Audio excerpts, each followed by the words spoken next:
Estudos para concursos.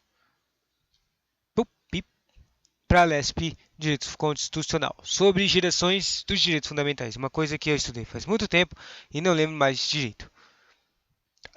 É uma coisa muito chata, mas parece que vai cair nesse concurso. Então vamos já estudar. Sobre as gerações dos direitos fundamentais. Atenção. Tá, atenção. Dimensões dos direitos, gerações dos direitos fundamentais. Modernamente, quer dizer, primeiro vamos ler os títulos aqui. Sobre as dimensões de gerações, direitos negativos e positivos, nem ideia. Século XX, três dimensões, né? Daí foi criada uma quarta dimensão. Ele parece que tem até uma quinta dimensão agora de direitos. Depois tem uma jurista francesa, Karek Vassaki, que já apareceu em uma questão da VUNESP. Tem o falecer, gerações, vivos, o que não é verdade, o que também não se coaduna com a realidade contemporânea, os direitos da primeira geração, os direitos da segunda geração. Aqui, ó. Os direitos da primeira geração são de natureza política. Os direitos da segunda geração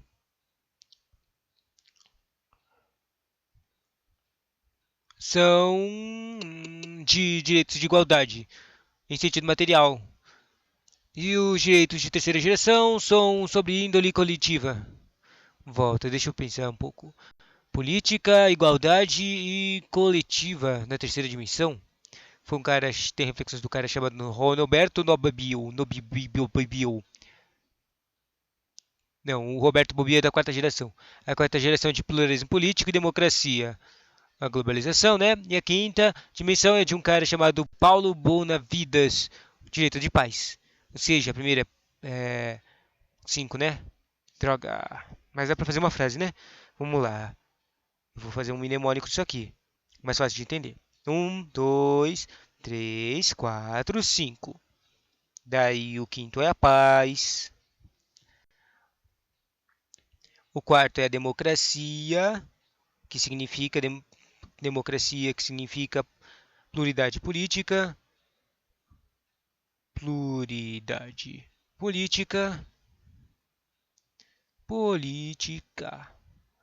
O terceiro era gerações futuras. O terceiro era coletividade. Droga, não lembro.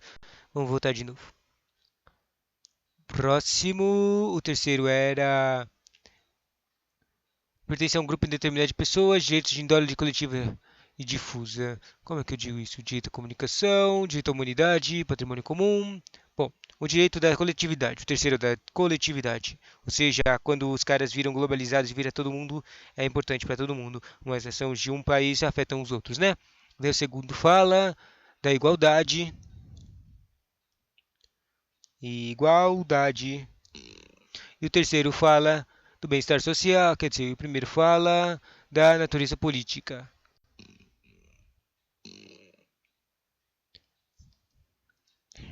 Da direito político, negativo e positivo. Político, negativo e positivo. Ok. Daí, fazendo uma mnemônica, um de lança vira uma lança política negativa e positiva. Daí eu consigo imaginar uma imagem de uma lança com um símbolo de positivo na frente e o símbolo de negativo atrás, né? Engraçado. Segundo fala, segundo são um par. Um par são meias. Meias iguais, meias da igualdade. Então são meias com uma coisa que representa a igualdade. O que representa a igualdade? O que pode ser usado para representar a igualdade? O yin yang? Não. Círculos? Não. O que eu uso para representar a igualdade? Vou usar o número do infinito mesmo. Meias que se fazem o infinito. Uau, meias incríveis! Daí o terceiro é o Cerberus. Cerberus é coletividade, 3 é coletividade. Então eu faço um Cerberus coletivo. Eu vou fazer 3 Cerberus brincando. Imaginei, tá?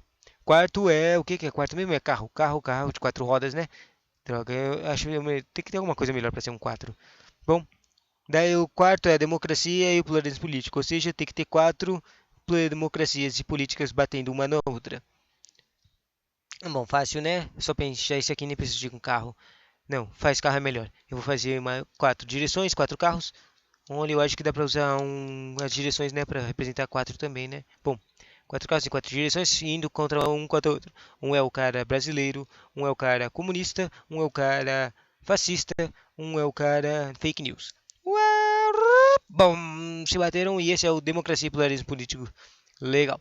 E o último é a paz. Paz, né? Símbolo da paz. E pomba, estrela. A estrela da paz. Então eu vou fazer uma pomba indo até a estrela mágica. Imaginei. Bonitinho. Proceteto. Zoado. Não deu pra entender nada. E entendi tudo, na verdade. Próxima coisa. Depois tem uma tabela de dimensões, que eu acho mais interessante ler isso aqui do que ler a droga do texto inteiro. Então eu vou ler antes, quando eu voltar aqui para ler o texto, eu vou ler a tabela primeiro. Depois disso tenho Teoria dos Estados de Direitos Fundamentais, nem ideia o que é isso. Depois tem uma tabela também de 4 status.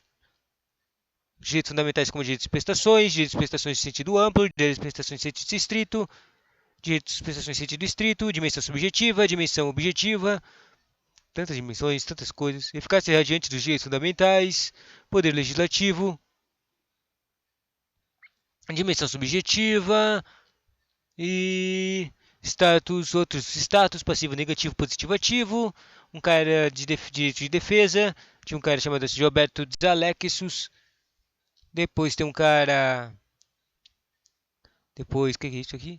Tem uma jurisprudência engraçada aqui, que eu não quero ler. Depois tem umas questões aqui no final do conteúdo da apostila, que eu também não quero ler essas questões não, estão me irritando. Bom, aí vamos fazer lendo as tabelinhas primeiro. Daí as tabelinhas. Vamos ler as tabelinhas ao contrário, né? A primeira tabela que eu leio é as dessas coisas estranhas aqui de status. Os 4 status de Jelenic: passivo, negativo, positivo e ativo. O status passivo é o indivíduo estar subordinado aos poderes públicos, sujeitando-se aos deveres e proibições, exemplo, pagamento de impostos. Os status negativos é o espaço de liberdade individual em frente ao abuso de poder estatal, o direito de não interferência na esfera privada e exemplos que ninguém é obrigado a fazer ou deixar de fazer, senão em face de lei. O terceiro status é o positivo de Jelanic. O direito. Você tem problema? O direito positivo do indivíduo de exigir prestação positiva do Estado, segurança, saúde, educação e saneamento. O quarto direito é o direito ativo de Jelenic, direitos de participação política, capacidade de interferir na agenda e na formação da verdade estatal. O próximo tabela diz, de novo, dos 4 status de Jelenic, mas repetiu, a matriz diz assim. De novo, fala as mesmas coisas. Passivo é o indivíduo subordinado aos poderes. Negativo é o espaço de liberdade individual. Positivo é o direito do indivíduo de exigir prestações positivas do Estado. E o ativo é o direito de participação política. Ou seja, agora que eu li uma segunda vez, deu para entender melhor. O ativo é quando o cara faz uma interferência, o cara age. Ativa significar agir.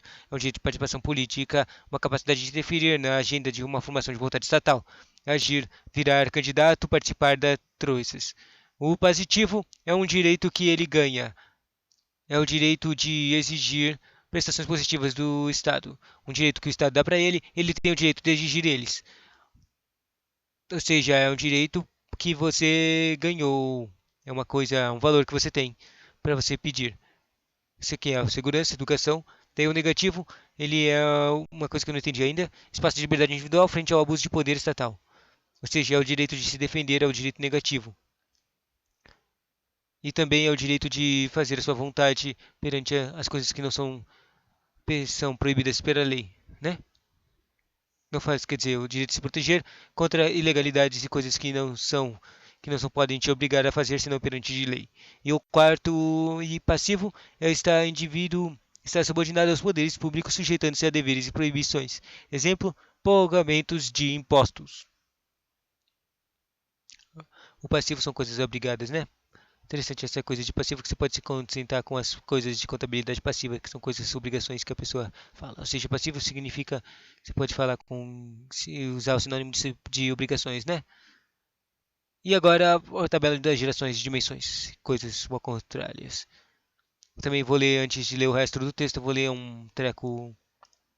uma frase aqui da... Deixa eu ver de quem que é isso aqui. Preâmbulo da nossa Constituição. Parece que é um texto explicando aqui que o preâmbulo da Constituição, sabe, o preâmbulo é a coisa que ninguém lê, tá? Das leis e constituições. Parece que ela tem uma subdivisão das coisas, dizendo de todas essas, que aparece todas as dimensões aqui. A terceira, a quarta, da primeira até a quinta. Legal, né? Vamos lá. Primeiro, a tabela. Um resumo das principais dimensões e direitos da tabela. A tabela é separada em dimensão, que ou seja, você vai falar primeiro, segundo, terceiro, quarto, quinto. Ela fala do surgimento, quando que ela foi, isso não é nem um pouco importante. Se você falar de uma questão histórica, que obviamente na questão da prova de Geda Funes, não fala coisas históricas. Também chamados de, daí ele fala o segundo nome, que é por isso que são engraçadas. Depois ela fala um marco histórico, ou seja, quando é que ela foi idealizada ou feita. E depois os direitos que ela cobre. Quem dá direitos a essas coisas. Isso aqui é importante, né? Daí, primeiro, a primeira geração surgiu no século XVI, 15, 16, 17, 18. No século XVIII, ela tem o nome de direitos de liberdade civis e políticos, ou seja, direitos negativos. O marco histórico dela foi a Revolução Francesa, que queriam liberdades. Foi um liberalismo. E os direitos que ela visa é o direito à vida, à nacionalidade, à liberdade ao livre comércio, à livre movimentação, repúdio à escravidão, o direito de segurança e à propriedade. Basicamente, liberdade. Certinho. Tipo, eu tinha notado que era político, positivo e negativo, mas o mais básico é dizer que é liberdade pela essa tabela. Liberdade. O próximo segundo é. Próximo segundo. O segundo é a final do século XIX, uma geração dizendo que o nome dela é Direitos de Igualdade Material e Direitos Sociais. Direitos Sociais, igualdade, igualdade sociais. Igualdade é igual a social. Igualdade é igual a social. Tá. Daí você fala que essa aqui veio do surgimento do comunismo e socialismo, né? Direitos sociais. Criação de welfare state, o estado do bem-estar social. Bom, bom, bom. Daí o que, que eles queriam é que todo mundo tenha os direitos de educação, saúde e assistência e previdência social, bonitinho. E os direitos trabalhistas. Legal. Daí a terceira geração foi do século XX. Foram criados os direitos de fraternidade, o nome é o direito de fraternidade e direitos de coletividade e difusos. Esses foram criados após a Segunda Guerra Mundial e o que, que eles querem? Direito ao meio ambiente, sadio, ou seja, direitos que a coletividade todo mundo vai querer. É o direito à informação, à paz e ao patrimônio histórico universal e à fraternidade entre os povos.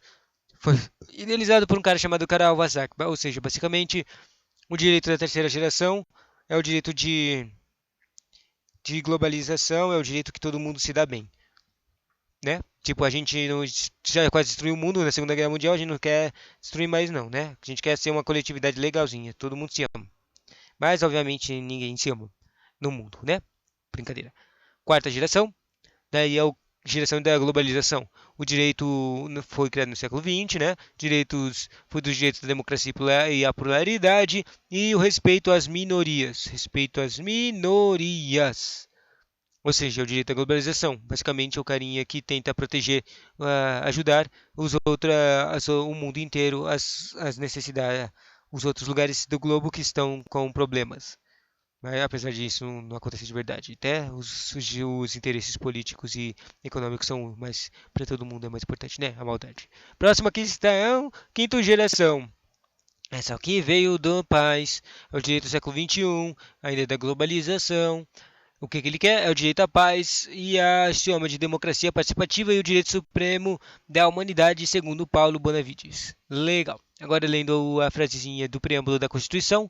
Nós, representantes do povo brasileiros, reunidos em Assembleia Nacional Constituinte para instituir um Estado democrático, destinado a assegurar o exercício dos direitos sociais, segunda dimensão, e individuais, a liberdade, primeira dimensão, a segurança, primeira dimensão, o bem-estar, segunda dimensão, o desenvolvimento, terceira dimensão, a igualdade, segunda dimensão e a justiça, segunda e terceira geração, como valores supremos de uma sociedade fraterna, terceira e quinta geração, dimensão, pluralista, quarta dimensão, e sem preconceitos, terceira dimensão, fundada em harmonia social, Segunda e terceira dimensão, e comprometida na ordem interna internacional com a solução pacífica das controvérsias. Terceira ou quinta dimensão, promulgado sobre a proteção de Deus, nós promulgamos a seguinte Constituição da República Federativa do Brasil. Nós queremos todo é só direitos sociais, liberdade, segurança, bem-estar, desenvolvimento, igualdade, justiça pluralista, fraterna e sem preconceitos, em harmonia social. E com tudo isso, a solução pacífica dos controvérsias, dos conflitos, né? Bonitinho. Agora vamos lá pro início. Fenomenalmente, depois de 14 minutos de falar, só comentar, fazer comentários, ler as bases, ler os títulos, ler tabelas, finalmente vai ler o texto do treco. Dimensões ou gerações de direitos fundamentais. Modernamente tem-se que os direitos fundamentais foram positivados a partir da Revolução Francesa com a Declaração dos Direitos Humanos e do Cidadão. Em 1789. Bem como dos atos da Confederação. Os atos da Confederação, the Bill of Rights, de 1776, das 13 colônias.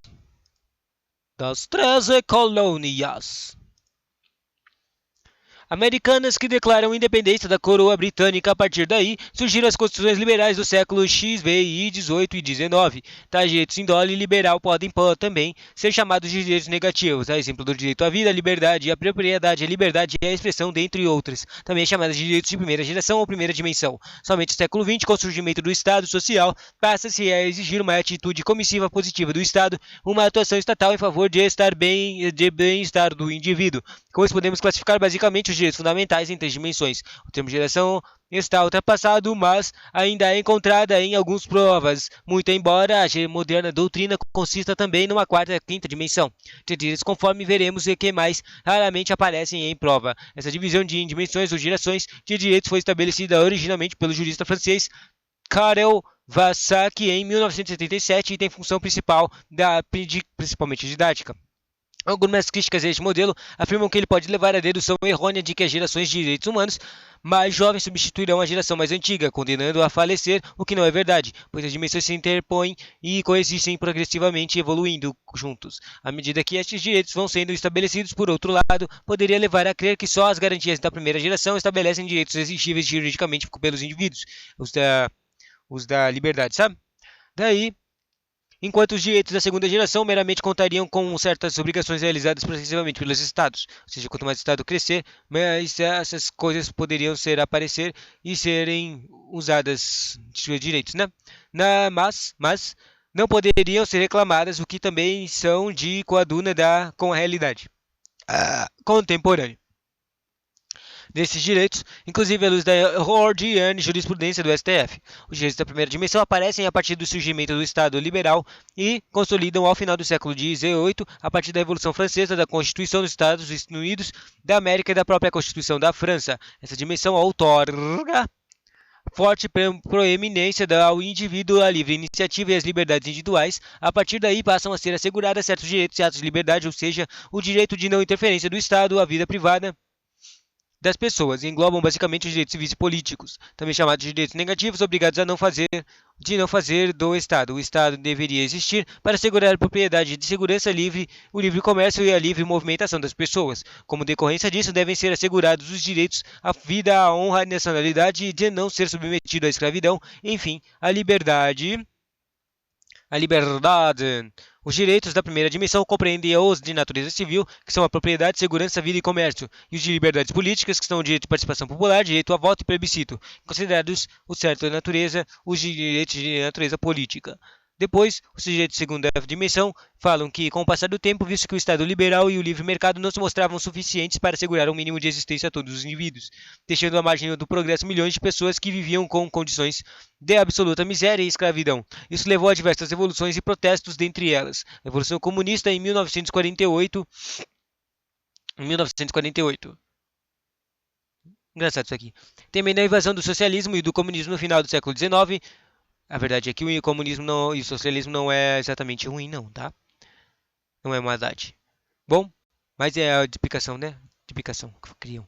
Bom, no começo do final do século XIX e o início do século XX, que propugnavam a distribuição linear de direitos econômicos a todos os membros da sociedade, abolindo a propriedade privada e combatendo francamente o capitalismo. Alguns países, notadamente europeus, deliberaram instituir direitos de ordem social, como educação, saúde, previdência e largas porções da população, bem como constitucionalizar esses direitos, criando o que ficou conhecido como welfare state, ou seja, o estado do bem-estar social. Isto ficou patente na Constituição Alemã de Weimar, escrita em 1919, e na Constituição Mexicana de 1917. Essas coisas de bem-estar social são ótimas. Só que ninguém segue, né? Daí, também mencionada, entretanto, não logrou implementar na realidade o que seu texto promulgava, em termos de direitos sociais, notadamente trabalhistas. Portanto, foi muito mais tarde quando finalmente começaram a colocar o bem-estar das pessoas, né? Bom, portanto, os direitos da segunda geração ou dimensões dizem respeito a uma prestação positiva de Estado. São direitos de igualdade, mas uma igualdade em sentido material, efetiva e não apenas formal do ponto de vista político. Incluem-se dentre esses direitos o direito de educação pública, a cultura e a saúde ou seguro-desemprego, a aposentadoria, a previdência social, assistência social e etc. Aliás, muitas constituições modernas que se gabam de possuir em seus textos verdadeiros tratados de direitos sociais não conseguem materializá-los na realidade, mantendo à margem de tais direitos largas porções da população, como a própria Constituição Federal de 88. Contudo, trata-se de um próprio passo que deverá levar a reboque da implementação efetiva de tais direitos, ainda que tardiamente. Isso é difícil, demorado para implementar. Próxima questão sobre a terceira dimensão. Também reconhecida no século XX, que temos direitos de índole coletiva e difusa, que ou seja, que todo mundo afeta todo mundo. É o que a pessoa pertence a um grupo indeterminável de pessoas, com foco na fraternidade e solidariedade entre povos, e que inclui o direito à autodeterminação de povos, da propriedade sobre o patrimônio público comum também, e além de outros direitos de meio ambiente equilibrado, paz e progresso, bem como ao direito de propriedade sobre o patrimônio comum da humanidade e ao direito de comunicação, são direitos transindividuais em holding simplificativo destinados à proteção do gênero humano. Alguns autores, a partir das reflexões de Roberto Bobbio, reconhecem isso. Reconhecem uma quarta dimensão também, que diz que são de direitos fundamentais que dariam respeito a direitos inerentes dos avanços tecnológicos, ou seja, a evolução da sociedade humana veraria direito fundamental da quarta dimensão. Por exemplo, os avanços tecnológicos e também patrimônio biológico e genético de indivíduos, bioética. Diante das pesquisas de engenharia genética, células-tronco, manipulação de genes, e também apareceu um cara chamado Paulo Bonavides, que disse que os direitos de quarta geração estariam ligados a um tipo de universalização política, ou seja, destacando-se um contexto de pluralismo político e democracia ao direito de informação, que é sobre a globalização, basicamente. Daí, dizendo, esse cara, eu acho que ele disse isso aqui. Na verdade, deixa eu dar uma olhada. Foi o Paulo Bonavides que disse isso aqui. Frase do Paulo Bonavides. A globalização política na esfera da normatividade jurídica introduz os direitos de quarta geração que, aliás, correspondem à derradeira fase da institucionalização do Estado Social. São direitos de quarta geração, o direito da democracia, o direito à informação e o direito ao pluralismo. Delas depende da concretização da sociedade aberta do futuro, em sua dimensão da máxima universalidade, para o qual parece o mundo de inclinar-se no mundo plano de todas as relações de convivência. Isso foi escrito por Bonavides em 2014 em um livro chamado Curso de Direito Constitucional. Próxima questão. Quinta dimensão. É ventilada pelo Bonavides de novo. Ele diz Paula Bonavides. Ele diz assim: direito à paz e fraternidade entre os povos que estarão classificados pelo jurista francês Karel Vassac, que apareceu lá na terceira geração, como direito de terceira dimensão, mas que para o jurista brasileiro merecia uma classificação autônoma, quinta dimensão. Daí o Bonavides fala assim: elevou-se, sim, a paz ao grau de direito fundamental da quinta geração, ou dimensão das gerações antecedentes, que compreende os direitos individuais e os direitos sociais, o direito ao desenvolvimento e o direito à democracia. Fizemo-lo lá. Tá escrito isso, fizemos lá, uma palavra muito estranha. Aliás, objeto da conferência em Curitiba, por ocasião da nono Congresso, liberou. Não é liberou, é Ibero. Eu não sei o que é Ibero. Eu acho que é. Não vou tentar chutar o que é Ibero. Americano de Direito Constitucional, que teve a presença de 2.000 pessoas, de 20 estados, de federação de outros países. A gente discutiu. A gente quer paz ou a gente é a paz? Ou a gente vai ser paz? É paz, né? E aí discutiu e resolveu. Mais ou menos, sei lá, talvez. Se você prestar atenção ao preâmbulo da nossa Constituição, daí a coisa que eu li agora há pouco, né? São as coisas dos direitos, e falando um monte de direitos, são das coisinhas, né? Diz assim, preâmbulo. Nós, representantes do povo brasileiro reunidos da Assembleia Nacional Constituinte, para instituir um Estado democrático destinado a assegurar o exercício dos direitos sociais e individuais, a liberdade, a segurança e o bem-estar, o desenvolvimento e a igualdade e a justiça, como valores supremos da nossa sociedade fraterna, pluralista e sem preconceitos, fundada na harmonia social e comprometida na ordem interna e internacional com a solução pacífica das contravenções, promulgamos sob a proteção do Deus incrível universal de toda a Constituição, promulgamos a nossa Constituição da República Federativa do Brasil. Modernamente, os direitos humanos não se vinculam mais a gerações ou dimensões, sendo consideradas como um todo integrado. Essa distinção entre gerações e é feita hoje somente a fins didáticos, justamente para estudo de evolução histórica de direito. No resumo, daí aparece a tabelinha que eu já li, então eu vou pular. Teoria dos direitos fundamentais. Na verdade, eu vou ler a tabelinha, só que eu vou ler o que é os direitos de cada uma, né? A primeira geração é o direito à liberdade, vida, nacionalidade, liberdade, livre comércio e livre movimentação, repúdio, escravidão e direito de segurança e propriedade. A segunda geração é os direitos trabalhistas, o direito de educação, saúde, assistência e previdência social, ou seja, são direitos sociais. A terceira geração é o direito ao meio ambiente sadio, o direito de coletividade, né? A formação, a paz, ao patrimônio histórico universal e fraternidade entre os povos, ou seja, não se destruam e não destruam suas culturas e não destruam as coisas. São patrimônio de todo mundo. E não de depois, a quarta geração é o respeito às minorias, globalização. E o quinta geração é o direito da paz, evolução da terceira globalização. Todo mundo quer paz, direito à paz, democracia participativa. Próxima, status dos direitos fundamentais, que eu nunca vi isso aqui em nenhuma questão. Então isso aqui não parece importante. Mas vamos ler, quem sabe cair numa questão para te ferrar. Não tão conhecida ou não tão invocada quanto a teoria dimensional de direções de quinta dimensões de gerações. A teoria dos estados é formulada por um cara chamado alemão. O cara não se chama alemão, tá? Ele se chama George Jelinek. Em fins do século XIX, permanece atual e relevante essa teoria, tá? Para análise de posições de indivíduos entre os estados, ou seja, essa teoria de status fala sobre os status das pessoas atrás nos direitos delas, né? Daí, o processo de efetivação de direitos fundamentais. Os denominados quatro defeitos se chamam positivo e passivo, que são os direitos subjetivos, os negativos, que são os direitos libertários, os positivos, que são os civitalis, os civis, e os status ativos, que são a cidadania ativa. Daí, explicação de cada um. Passivo, o indivíduo se encontra em posição de obediência e subordinação aos poderes, como, por exemplo, na obrigação de pagar tributos de alistamento eleitoral e também de alistamento militar, em certos casos, ou na posição ou imposição de certas proibições impostas pela Constituição a essa pessoa, ou pela lei também. Sob pena de sanções para o ente a que detém o monopólio lícito da força, que é o Estado. No negativo é diferente. O indivíduo goza de uma série de garantias de liberdade e de não intervenção, ou seja, é a liberdade do carinha fazer certas coisas e que o Estado não pode impedir ele de fazer. Lembra muito os direitos de liberdade da primeira geração, certo? Mas isso não é literal, né? Bom, o negativo também é o poder lícito de resistir a imposições ou restrições indevidas do Estado, ou seja, o direito de defesa de coisas que o Estado tenta te obrigar a fazer, na esfera de direitos de indivíduos também. Exemplo são as limitações do poder de tributar do artigo 150. A Constituição Federal diz, pois embora se sujeite a um poder de tributar, a pessoa, que é o status passivo, o indivíduo tem o poder de opor-se à tributação que foi feita indevidamente pelo Estado. Ou seja, você não tinha que pagar isso, mas o Estado cobrou de você. Você pode se defender disso. Entende?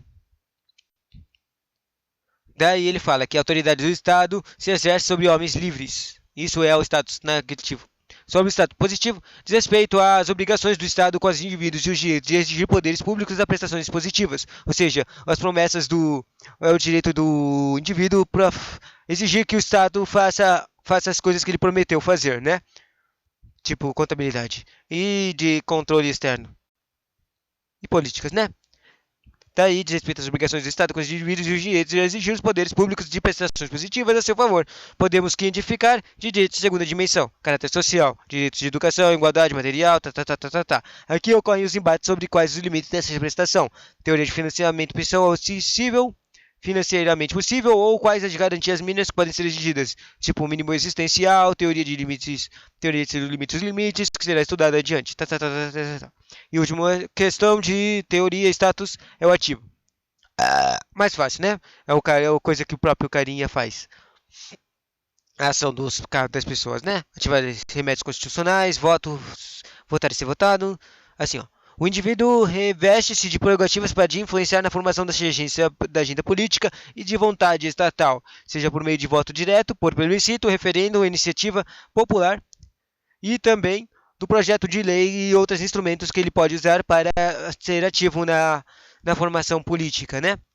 Podemos, assim, resumir os 4 status de Jelinek como possível, negativo, positivo e ativo, e não vou explicar porque eu já li essa tabela. Essa classificação de Jelinek tem bastante aderência com a proposta de classificatória elaborada por um cara chamado Gago Wolfgang Sarletu, Ingogor Goliland Sarletu, Ingusoliland Sarletu.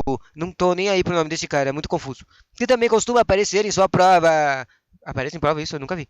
Tendo por critérios diversas funções exercidas pelos direitos fundamentais, segundo orientações de Robert Alexio, os direitos fundamentais se dividirão em 2 grandes grupos, que são direitos fundamentais de defesa e direitos fundamentais de prestação.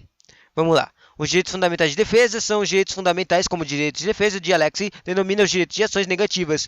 São os que desempenham a função de tutela da autonomia individual, afastando a situação abusiva do Estado, e correspondem ao status negativo de DG Linick e aos direitos de primeira dimensão. Basicamente está falando que o cara pode se defender dos abusos do Estado. À luz do texto constitucional vigente, podemos incluir os direitos individuais de expressão coletiva, conforme denomina Darley de Cunha. Sei lá que é esse cara. Além dos direitos de defesa sociais dos trabalhadores de nacionalidade e direitos políticos. Próximo, os direitos fundamentais como direitos de prestação. Estes, por sua vez, se subdividem em direitos de prestação em sentido amplo, direitos de prestação em sentido estrito, prestação ampla e prestação estrita. Vamos ver. Ampla e estrita. Hein? Primeiro, o amplo. Os direitos fundamentais, como direitos e prestações, correspondem a posições jurídicas que habilitam o indivíduo a exigir do Estado. Exigir do Estado uma postura ativa no sentido de exigir daquela prestação de natureza normativa ou material que permita ao indivíduo o efetivo exercício das liberdades fundamentais. Eu posso exigir os meus trecos e prestar as prestações dos meus direitos. Correspondem ao estado positivo de Jelinek e aos direitos de segunda dimensão também. Por sua vez, esse cara é chamado Alex, considera que os direitos de prestações de sentido amplo e os de compreendem os direitos de proteção jurídica fundamental ao do indivíduo por parte do Estado,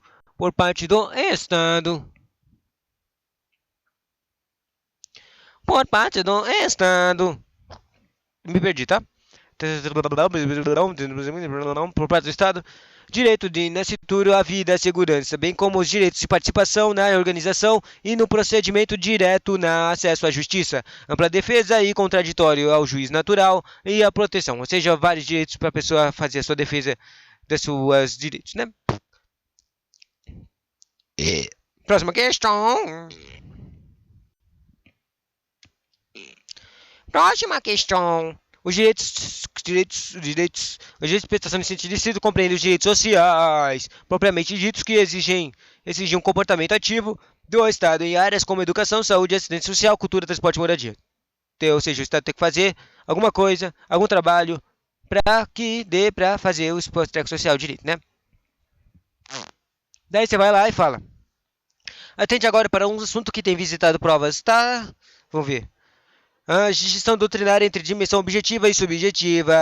Não quero ler isso, mas vamos lá. Dimensão subjetiva, essa acabamos de estudar, que diz respeito aos direitos de liberdade individual, da proteção dos direitos negativos da primeira dimensão, de prestação dispositiva do Estado, e os direitos positivos de segunda dimensão, e de ordem coletiva e social, terceira dimensão, todos ligados à relação de indivíduo em face do poder público. A segunda dimensão é objetiva. Nessa vertente, temos os direitos fundamentais como um conjunto de valores objetivos que devem conformar a atuação do Estado democrático de direito. Assim, eles estabelecem as diretrizes de ação para os poderes do executivo, legislativo e judiciário e também para as relações entre particulares. Para a doutrina e para sua prova, a dimensão objetiva trata de eficácia irradiante dos direitos fundamentais. Não entendi, mas e daí? Esse efeito irradiante decorrente da dimensão objetiva condiciona o Estado para que adote as medidas que promovam e assegurem os direitos fundamentais. Desse modo, o Poder Legislativo deverá elaborar as leis que efetivamente asseguram a fruição desses direitos, e sejam eles de ordem administrativa, civil ou até mesmo penal. O Poder Executivo poderá formular e implementar um conjunto com o Legislativo políticas, porque são as públicas, para garantir esses direitos, e o Poder Judiciário deve atuar como um guardião da lei. Legislativo elaborar as leis, executivo formular, implementar e judiciário você vai seguir as leis, né? Basicão. Ser o legislador ou administrador inertes da função promotor desses direitos por meio de... Opa, saiu do treco. Por meio de chamada jurisdição de política pública. Em resumo, a dimensão subjetiva dos direitos fundamentais garantem ao indivíduo obter o Estado a garantir a fruição do direito. A dimensão objetiva é diferente. Ela dá os valores objetivos e subjacentes aos direitos fundamentais que conformam a atuação do poder público e seus efeitos que irradiam-se pelo ordenamento jurídico, quer dizer, colomitando o alcance dos objetivos pré-definidos na Constituição da República. E assim terminamos a questão. Porque eu não quero mais ler nada disso aqui, não. Só vou ler duas questões aqui, algumas questõezinhas, de certo e errado, tá? Mais fácil de ler, de fazer se a questão é certo e errado.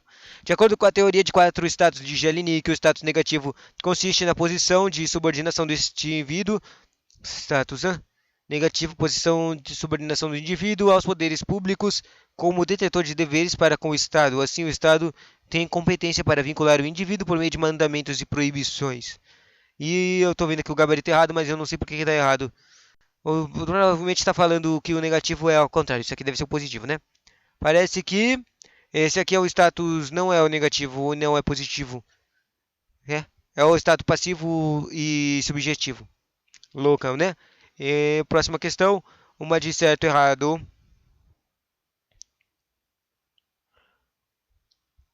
Fala essa aqui de gerações.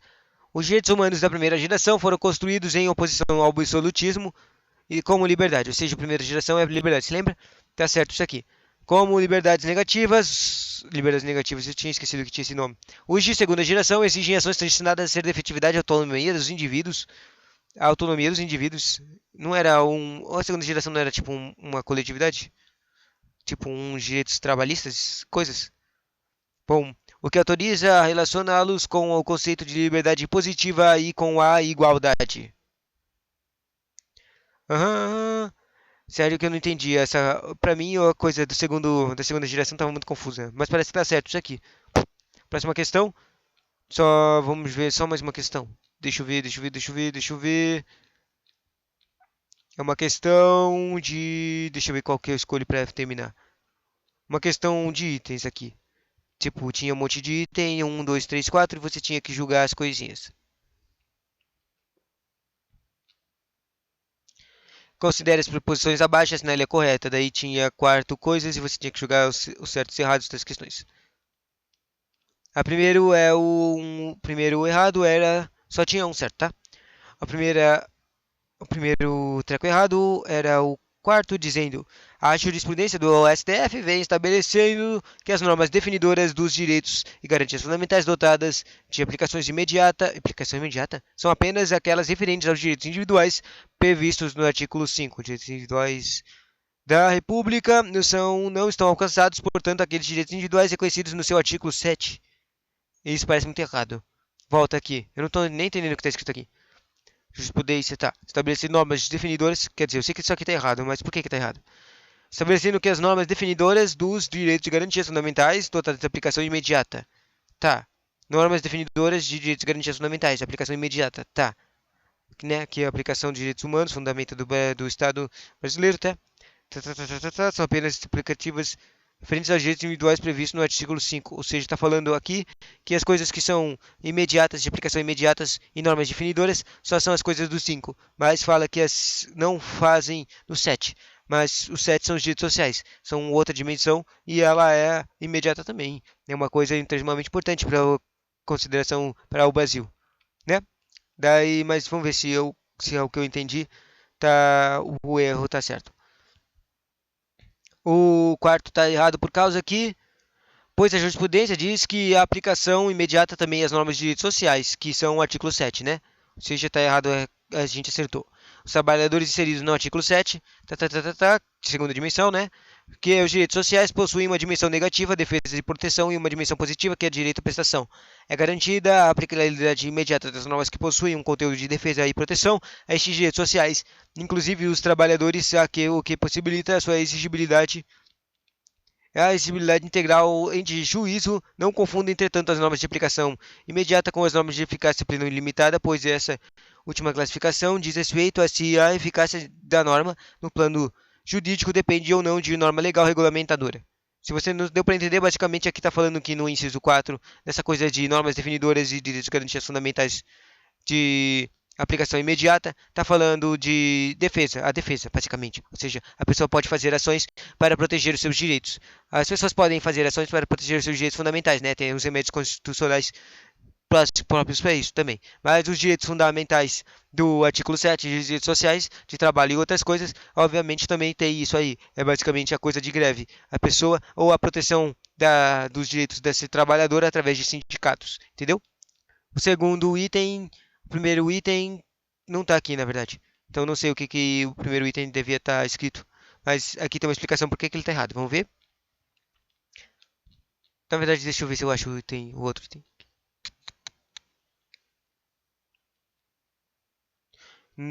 Tá, ou seja, basicamente está errado o treco aqui. O item do 1 fala assim: está incorreto uma vez que a eficácia horizontal dos direitos fundamentais também tem sido reconhecida pelo STF. Ou seja, era um treco que falava de eficácia horizontal. E eu não tenho a menor ideia do que é eficácia horizontal. Não entendo o que esse termo quer dizer. Bom, e diz respeito às relações entre particulares que devem respeitar entre si o direito à honra, à imagem, à vida, à integridade, intimidade, inviolabilidade de comunicações, inviolabilidade de integridade da intimidade, inviolabilidade de comunicações, inviolabilidade de domicílio e outros, a partir do item em que o STF acolhe a exigibilidade dos direitos de prestações positivas. Oh, não deu para entender e deu para entender. Basicamente está falando que o direito total é o direito de todo mundo ser respeitado e tem os direitos às suas próprias liberdades. Um não pode, a liberdade de outro não pode afetar, não pode ir em cima da liberdade do outro, entendeu? Horizontal, né? Daí o segundo item estava errado por quê? Porque ele falava de eficácia horizontal de novo. Falava reconhecimento do STF, assim. Tanto a eficácia horizontal dos direitos fundamentais, estudada no capítulo anterior, e o que diz respeito à exigibilidade dos direitos e garantias fundamentais nas relações entre particulares, quanto à eficácia vertical, é uma relação entre Estado e súdito. E o último a gente acabou de ler, né? E o terceiro estava certo. Mas não, aqui não tem o que estava escrito no terceiro. Então, acabou! Próximo. Depois, né? Tchauzinho.